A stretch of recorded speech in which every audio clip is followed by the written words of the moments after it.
여러분, 제가 두 장의 사진을 보여드릴 건데요. 어떤 사진이 더 날렵해 보이시나요? 오른쪽이죠.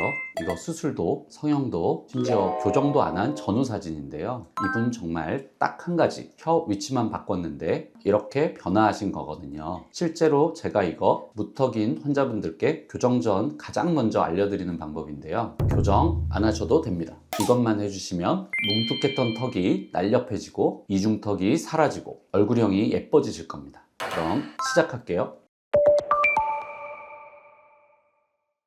안녕하세요. 치아를 디자인하는 남자 치디 김석권 원장입니다.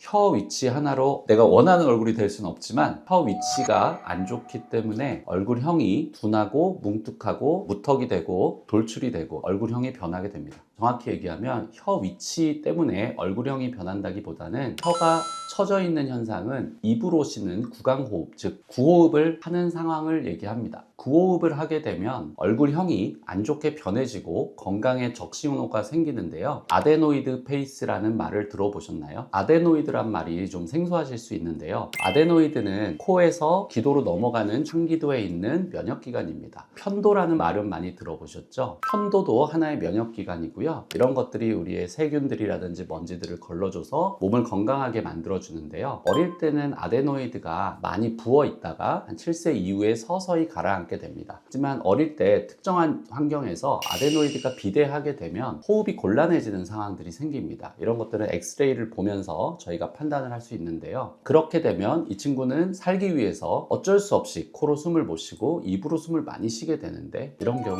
아데노이드 비대증에 의해서 전형적인 얼굴형이 나오는 것을 아데노이드 페이스라고 합니다. 이런 구강 호흡을 하게 될 때 아데노이드 페이스처럼 얼굴형이 변하는 증상도 나타나지만 또 악궁이 좁아지면서 치열이 삐뚤삐뚤해지고 돌출되기 때문에 부정교합을 또 야기하게 되거든요. 그래서 저희가 어릴 때부터 구강 호흡을 하지 않고 혀를 입천장에 잘 올리고 코로 숨을 쉬는 그런 훈련을 통해서 얼굴형을 개선할 수 있다고 말씀드리는 겁니다. 되게 유명한 사진인데요. 어떤 자매의 사진인데 어릴 때 한 명은 비염이 심해서 입으로 계속 숨을 쉬는 친구가 있었고요. 같은 자매인데 한 명은 정상적으로 코호흡을 했습니다. 어릴 때는 비슷하게 생겼었는데 나이가 들면서 확실히 턱이 길어지고 입이 튀어나오고 문제형의 얼굴이 됐다면 한 명은 아주 예쁜 얼굴로 됐습니다. 유전자가 비슷하더라도 완전히 다른 얼굴로 성장한다는 뜻이겠죠. 어떻게 보면 혀가 아래로 처지는 현상은 코로 숨이 전혀 안 쉬어지는 상황에서는 어쩔 수 없는 현상입니다. 왜냐하면 살아남아야 되기 때문에 코가 막혔는데 숨을 안 쉬면 죽잖아요. 하지만 이거는 단기적으로 내가 코가 너무 막혔을 때 충분한 산소가 필요할 때만 써야 되는데 습관이 되는 게 문제입니다. 코로 숨 쉬려면 그 좁은 통로를 거치면서 먼지라든지 세균들을 제거하고 면역기관을 거치면서 폐로 공기를 넣어주게 되는데, 입으로 들어가는 거는 큰 통로로 직접 공기를 유입시키는 거기 때문에 편합니다. 그래서 어릴 때 비염이 있거나 코가 조금 막혀 있는 친구들이 습관적으로 혀를 내리고 입으로 숨을 한번 쉬기 시작하면 코가 뻥 뚫려 있는 시간에도 계속 입으로 숨을 쉬는 악순환에 빠져들게 되는 겁니다. 그래서 어릴 때 비염 같은 것들을 잘 고쳐주셔야 되고, 본인이 갖고 있는 안 좋은 습관들이 있으면 혀 위치를 위로 올려주는 노력을 통해서 얼굴형도 좋아지고 부정교합도 예방할 수 있습니다.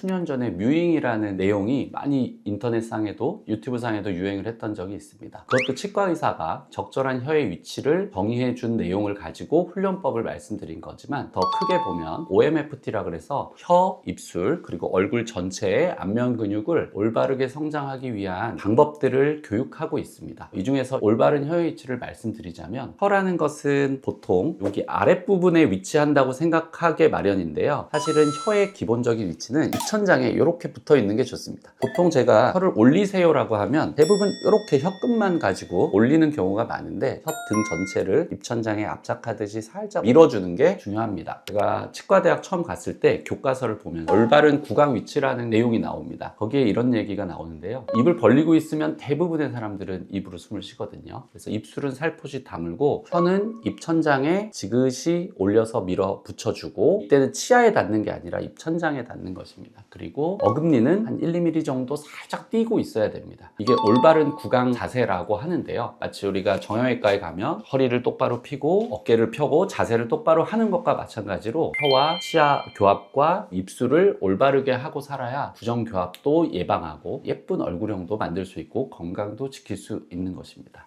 특히 제가 저희 환자분들한테 늘 거의 하루에도 10번씩 20번씩 강조하는 게 있는데요. 외국의 분들은 보철물이 고장나는 일이 그렇게 많지 않는데 우리나라 사람들은 너무 세게 씹는 걸 좋아합니다. 다 깨지고 망가지는 게 일입니다. 치아라는 것은 씹을 때 사용을 하는 건 어찌 보면 당연한데요. 만약에 내가 씹지 않는 시간 때는 치아가 닿아 있는 게 정상이 아니라 떨어져 있는 게 정상이라는 아주 상식적인 생각을 머릿속에 갖고 계시는 게 너무 중요합니다. 치아가 붙어 있다 보면 약간 힘을 주고 있는 거고요. 결국 계속된 치아의 마모를 일으키고 문제가 발생하게 됩니다. 제가 환자분들한테 자, 혀를 입천장에 붙이세요 라고 하면 처음부터 제대로 하는 분을 한 분도 본 적이 없습니다. 그걸 많이 해보지 않은 분들한테 이걸 시키기 때문에 혀 자체를 위로 올리는 것도 매우 어색하고 혀를 막 부들부들 떨면서 잘 못하시는 분들이 많습니다. 이 부분에 대해서 같이 한번 어떻게 하는지 제가 알려드려 보도록 하겠습니다. 처음에는 혀 끝을 입천장에 좀 갖다 대는 게 중요한데요. 보통 우리가 N이라고 발음하면 닿는 그 위치가 있습니다. 그 위치에 혀 끝만 갖다 대는 것은 별로 큰 의미가 없고요. 위치아의 뒷면에 혀 끝을 살짝 대고요. 혀 전체를 압착하듯이 뒤로 쫙 당기면서 밀착을 시켜야 됩니다. 그런 다음에 5초간 유지하다가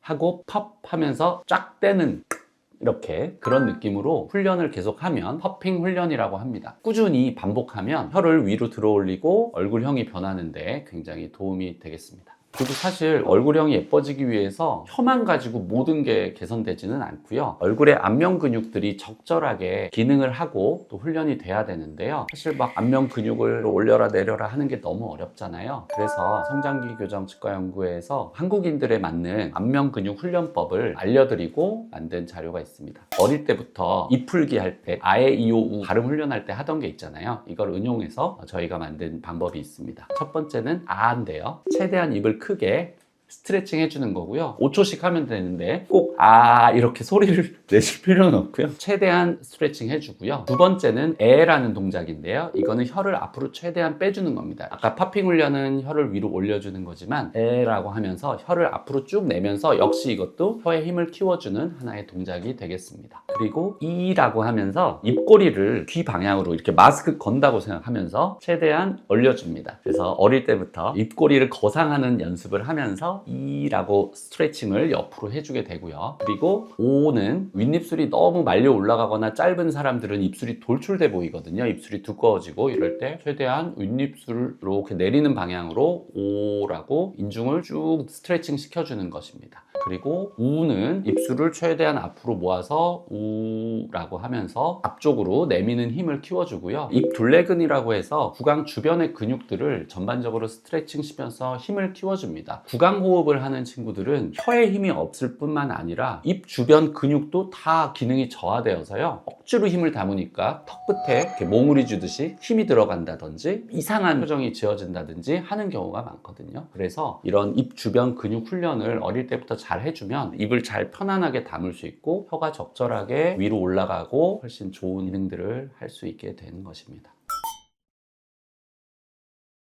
일본 구강 근기능훈련 학회에 많이 참석을 했고요. 일본에서 굉장히 유명한 선생님 병원 방문한 적이 있었는데 대기실에 앉아있는데 모든 어린이들이 이걸 계속 하고 있는 거예요. 이런 원리를 이해하고 조금씩이라도 매일매일 꾸준히 하는 게 중요하다고 생각합니다. 과도한 행위나 훈련은 다른 부작용들을 유발할 수도 있기 때문에 그냥 틈날 때 혀를 위로 올리고 입을 잘 다물고 코로 숨을 쉬고 해야 된다는 걸 인식하고 하게 됩니다. 부모님들한테 연습을 시킬 때는 따로 언제라고 하지 않고요. 책상 앞에 제 얼굴 스티커를 하나 붙여놓고 냉장고 앞에 하나 붙여놓고 화장실에 붙여놓고 내 얼굴 볼 때마다 한 번씩 하라고 시키기도 하는데요. 교정 후에 이런 훈련을 열심히 시키면요. 교정도 빨리 끝나지만 얼굴형이 너무 예뻐진 경우를 너무 많이 봅니다. 나이에 상관없이 평생 해야 되는 거니까요. 너무 부담감을 가지고 하기보다는 생활 습관화하는 게 좋겠다고 생각합니다. 어린 시절에 훈련들을 하게 되면 성장을 하면서 얼굴형이 달라지고 예뻐지고 기능들이 좋아지는 것을 훨씬 더 잘 느낄 수 있지만, 다이어트도 그렇고 뭐 모든 운동도 그렇지만 잠깐만 하면 되는 건 없잖아요. 이거 자체가 나이에 상관이 없고요. 오히려 나이가 들어서도 훈련을 한다면 더 안 좋은 상황들을 많이 막아줄 수 있습니다. 성인들도 교정을 할 때도 반드시 이런 훈련법들이 필요하고요. 중장년층 분들은 평상시에 입을 너무 꽉 물고 있는 이악 물기 하고 계신 분들이 많습니다. 구강 자세를 유지하는 습관을 중장년층 분들도 가지신다면 치과 관리 일들이 많이 줄어드실 거라고 저는 확신하고 있습니다. 오늘 이렇게 올바른 혀, 입술, 그리고 씹는 위치, 올바른 구강 위치에 대한 내용을 알려드렸는데요. 비단 얼굴이 예뻐지는 것뿐만 아니라 구강병이 생기지 않고 부정교합이 생기지 않고 치아가 망가지지 않는데도 너무 중요한 내용이니까 꼭 숙지하시고 하나씩 해보시면 좋겠습니다. 마지막으로 다시 한번 혀 입천장에 올리고 심심할 때마다 쪽쪽 소리를 내가면서 해보시면 좋겠습니다. 지금까지 치아를 디자인하는 남자 치디 김석권 원장이었습니다. 감사합니다.